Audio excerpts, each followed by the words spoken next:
Of migrants crossing into the U.S., pushing resources to the limit in many American cities. Now hospitals are sounding the alarm, saying they're also overwhelmed, including some far from the border. Julia Ainsley has our report. Tonight, the border crisis surging. Officials telling NBC News there were over 200,000 illegal crossings at the southern border last month, and a record 3 million migrants crossed the border in the last year.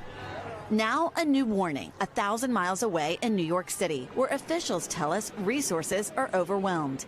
Across public hospitals in New York City over the last year, nearly 30,000 visits by migrants and 300 new babies born to migrant moms. And more migrants means more money. And who exactly is going to be paying for that? Well, this current administration, their approach right now with what they're doing is hitting the American taxpayer in the pocket 3 times over. So what do we mean by that? Well, previous administrations leaned really heavily on the act of detention, detaining people who crossed over while they awaited their asylum processes. Some also relied on the Remain in Mexico policy.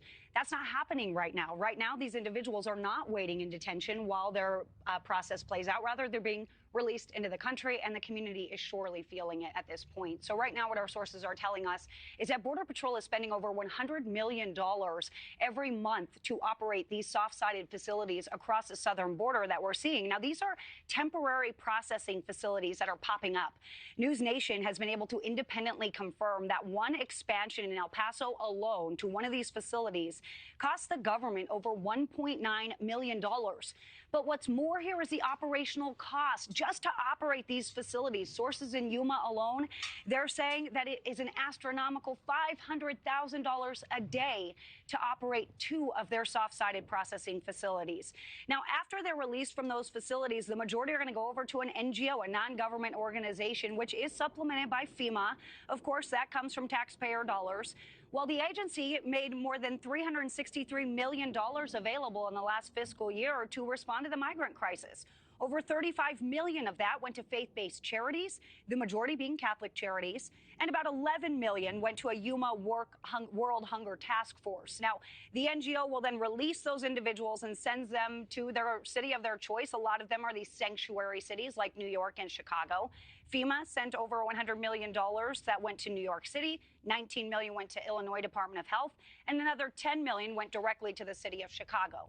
Okay, here's where we're at right now. The president is asking Congress to give 5 major cities $1.4 billion. That's billion with a B. And while they say that they appreciate it, that's not enough. The mayors of these 5 cities in this letter say that their cities and the local taxpayers are bearing the brunt of this ongoing federal crisis, and they're now seeking at least $5 billion.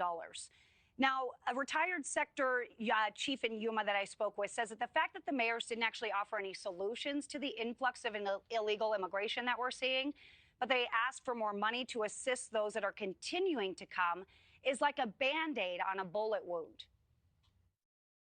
When you're building soft side and spending hundreds of millions of dollars on that, when you're spending millions of dollars on reimbursement to nonprofits, when you're asking for billions of dollars for sanctuary cities and states.